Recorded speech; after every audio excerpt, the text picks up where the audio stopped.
అదే RTV app వార్తల్ని క్షణాల్లో చదివే అవకాశం ఉంటుంది. ఒక న్యూస్ పేపర్, ఒక టెలివిజన్ ఛానల్ మీ చేతుల్లో ఎప్పుడూ ఉంటాయి. ఇక రాయలసీమలో మిగిలినది 2 జిల్లాలు, చిత్తూరు, అనంతపూర్. చిత్తూరు జిల్లా విషయానికి వస్తే 14 అసెంబ్లీ సెగ్మెంట్లు ఈ జిల్లాలో ఉన్నాయి. మాజీ ముఖ్యమంత్రి చంద్రబాబు కుప్పం నుంచి పోటీ పడుతున్నారు. చంద్రబాబుపై కుప్పంలో భరత్ని బరిలోకి దింపింది వైసీపీ. బీసీ సామాజిక వర్గం భరత్ వైపు పోలరైజ్ అవుతుందన్న నమ్మకంతో ఆయనకి అవకాశం ఇచ్చారు.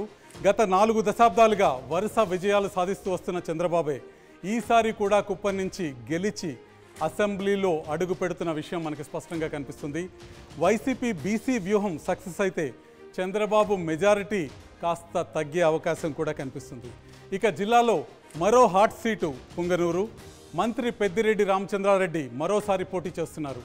టీడీపీ చెల్లా బాబుని బరిలోకి దింపింది. పుంగనూరు పెద్దిరెడ్డి రామచంద్రారెడ్డికి కంచుకోట, బలమైన క్యాడర్ ఆయనకున్న ప్లస్ పాయింట్. కాకపోతే అవినీతి ఆరోపణలు మైనస్ పాయింట్గా కనిపిస్తున్నాయి. ఇక టీడీపీ అభ్యర్థి చెల్లా బాబుకున్న క్లీన్ ఇమేజ్ పాజిటివ్ టాక్ వచ్చేలా చేస్తుంది. వీరిద్దరూ కాకుండా బీసీవై పార్టీ తరఫున బరిలో ఉన్న రామచంద్ర యాదవ్ కూడా అందరి దృష్టిని ఆకర్షిస్తున్నారు. అంతిమంగా పెద్దిరెడ్డి రామచంద్రారెడ్డిదే పుంగనూరు సీట్ అని మా స్టడీ రిపోర్ట్లో తేలింది. ఇక 3వ కీలకమైన నియోజకవర్గం చిత్తూరులో సినీ నటి రోజా నియోజకవర్గం నగరి. టీడీపీ నుంచి మాజీ మంత్రి గాలి ముద్దుకృష్ణమనాయుడు తనయుడు గాలి భానుప్రకాష్ పోటీలో ఉన్నారు. అవినీతి ఆరోపణలు, పార్టీలో వ్యతిరేకంగా మొదలైన గ్రూపులు రోజా ఓటమికి దారి తీస్తున్నాయని మా స్టడీలో తేలింది. అనుభవం లేకపోవడం, సొంతింట్లోనే ఇబ్బందికరమైన వాతావరణం ఉండటం భానుప్రకాష్కు కాస్త నెగటివ్ అయినా పలు కారణాల వల్ల రోజా ఓటమి ఖాయమని, టీడీపీదే విజయమని మా స్టడీలో తేలింది.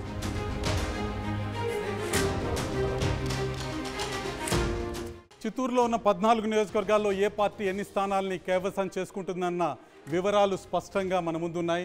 చిత్తూరు జిల్లాలో 14 స్థానాల్లో వైసీపీ 7, తెలుగుదేశం పార్టీ 7 స్థానాల్లో విజయకేతనం ఎగరవేయబోతున్నాయి. అంటే జిల్లాని 2 సమానంగా పంచుకోబోతున్నాయి. ఇక్కడ తంబళపల్లిలో జయచంద్రారెడ్డి తెలుగుదేశం పార్టీ తరఫున విజయకేతనాన్ని ఎగరవేయబోతున్నారు. పీలేరు నల్లారి కిషోర్ కుమార్ రెడ్డి విజయం సాధించబోతున్నారు. మదనపల్లెలో నిసార్ అహ్మద్ వైసీపీకి విజయాన్ని అందించబోతున్నారు. పుంగనూరులో పెద్దిరెడ్డి రామచంద్రారెడ్డి వైసీపీకి విజయాన్ని అందజేయబోతున్నారు. చంద్రగిరిలో చెవిరెడ్డి మోహిత్ రెడ్డి వైసీపీకి విజయాన్ని అందజేయబోతున్నారు. తిరుపతిలో భూమన అభినయ్ రెడ్డి వైసీపీకి విజయాన్ని అందజేయబోతున్నారు. శ్రీకాళహస్తిలో బొజ్జల సుధీర్ రెడ్డి విజయం సాధించబోతున్నారు. సత్యవీడ్లో నూకతోటి రాజేష్ విజయం సాధించబోతున్నారు, వైసీపీకి విజయాన్ని అందజేయబోతున్నారు. నగరిలో గాలి భానుప్రకాష్ విజయాన్ని సాధించబోతున్నారు. గంగాధర నెల్లూరులో డాక్టర్ థామస్ విజయాన్ని సాధించబోతున్నారు. చిత్తూరులో గురజాల జగన్మోహన్ విజయాన్ని అందించబోతున్నారు తెలుగుదేశం పార్టీకి. పూతలపట్టులో వైసీపీ ఎం సునీల్ కుమార్ విజేత కాబోతున్నారు. పలమనేరులో అమర్నాథ్ రెడ్డి తెలుగుదేశానికి విజయాన్ని అందజేయబోతున్నారు. కుప్పంలో మాజీ ముఖ్యమంత్రి చంద్రబాబు నాయుడు విజయం సాధించబోతున్నారు. 7 నియోజకవర్గాలు చిత్తూరులో వైసీపీ ఖాతాలోకి వెళ్తున్నాయి. 7 నియోజకవర్గాలు తెలుగుదేశం ఖాతాలోకి వెళ్తున్నాయి. చివరిగా మరిన్ని వీడియోస్ కోసం ఛానల్ ని సబ్స్క్రైబ్ చేయండి. లేటెస్ట్ అప్డేట్స్ కోసం వాట్సాప్ ఛానల్ ని ఫాలో చేయండి. అండ్ లింక్ డిస్క్రిప్షన్ లో ఉంది.